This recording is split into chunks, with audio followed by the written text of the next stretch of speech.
So back in 2019, when we were all living regular lives, I used to be an Android fanboy, but I was kind of intrigued by iOS 13 and shortcuts, so I picked up an iPhone 11.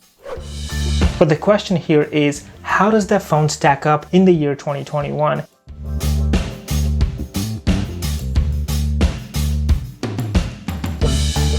On the surface level, this phone is not that much different from the much newer phones, including the iPhone 13. It has the same glass-on-glass design, with the back glass being more shiny than the Pro models, but there is a frosted glass section reserved for the two cameras that are on this phone. On the back, you also have a very prominent Apple logo and no other marking, which was actually placed in the middle for the first time on this iPhone. It also has the same satin finish aluminum frame, but unlike the iPhone 12 and 13, the sides on this phone are actually curved. One might say the sides of this phone make it look a little more dated and an old design, but the flat edges on the iPhone 12 and 13 kind of resemble iPhone 5 more than anything else, so I don't think we can call any one of them dated at this point in time. Speaking of dated, let's talk about the display on this phone. Being the successor to iPhone XR, it also inherited the infamous ultra low resolution LCD display with giant bezels, but in my experience, as somebody who used to use a Galaxy S9 before this phone, this display is fairly decent. The colors are bright and saturated. The brightness is adequate even for a very sunny day. The only thing that I would say is bad about the display is the black level. So if you watch videos in your bed, or if you watch videos in a dark environment and you're watching videos with a lot of dark scenes,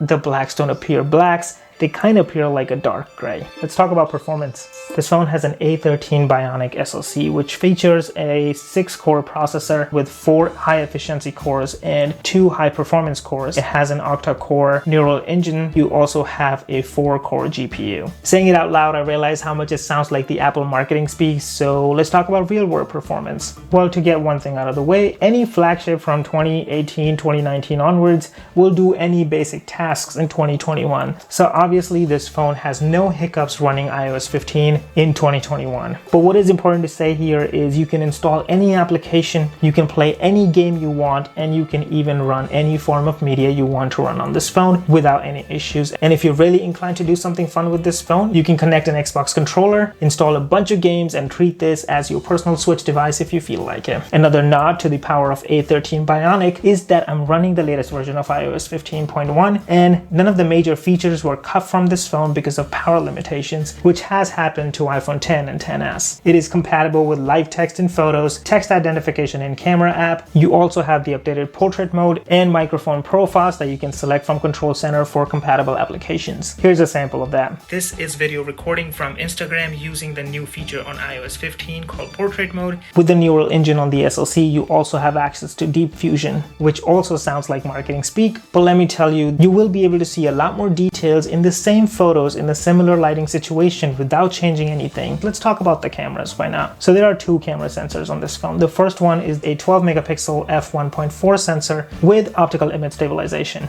Although there hasn't been a whole lot of software related improvements, it's still taking really good photos in 2021. In most scenarios, the colors are vibrant, the details are sharp, and in darker situations you have access to a night mode. Although the night mode when it was initially released was kind of trash, but it has improved drastically and it does a fairly decent job at taking pictures. On the video side, it is capable of recording 4K videos at 60 FPS. And that was the main sensor. Then there is an ultra-wide camera, which is also a 12 megapixel but f2.8 ultra-wide camera. Although it is a fixed focus camera, it still takes fairly decent photos. Some of my favorite photos that I've taken with this phone are actually panorama photos that I took with the wide-angle camera. There's another improvement that I think I should mention, but it's not that big of a deal, because they made the front camera a little bit wider with this phone, so that introduced more angles that you could actually unlock using Face ID, but no amount of wide angle is actually going to improve Face ID such that you can unlock it with face masks. Moving on to another pro for this phone, let's talk about battery life on this phone. In my experience at least, this is the best battery life I've ever had on a phone. I use this phone very extensively, thinking about more than 5 hours of screen on time, and I end up with a significant amount of battery at the end of the day that I've never had to worry about. After owning this phone for almost 2 years, my battery sits at 89% of its original capacity, and I still end my days comfortably knowing that I will have battery if I forget to charge my phone for the next day as well. And a few random things that I think is worth mentioning. You have access to Wi-Fi 6, although you don't have access to 5G, but the difference between 5G and 4G LTE right now is not significant enough that it becomes a deal breaker. Apple claims that this phone has Dolby Atmos for two speakers that are situated less than 10 inches away from each other. There's no significant discernible stereo separation in my experience, at least.